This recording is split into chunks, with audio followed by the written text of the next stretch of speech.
Meron kaming mga kaso na pumasok na bago na dapat namin tingnan. Kung maalala nyo, pumunta kami ng Clark because we were given 70 hectares for the NBI Academy. So magkaroon kami ng relationship sa Clark. Nakita namin dun yung parang sports complex na ginamit ng SEA Games, yung sa Philippine SEA Games Organizing Committee.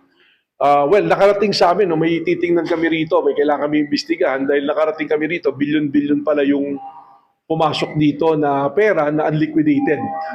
At merong private company rito na na-involve na binayaran ng 10 billion at ang pagbabayad insertion sa GAA na hindi binayad. So ito, imbestigahan namin to. Malaking kaso rin ito.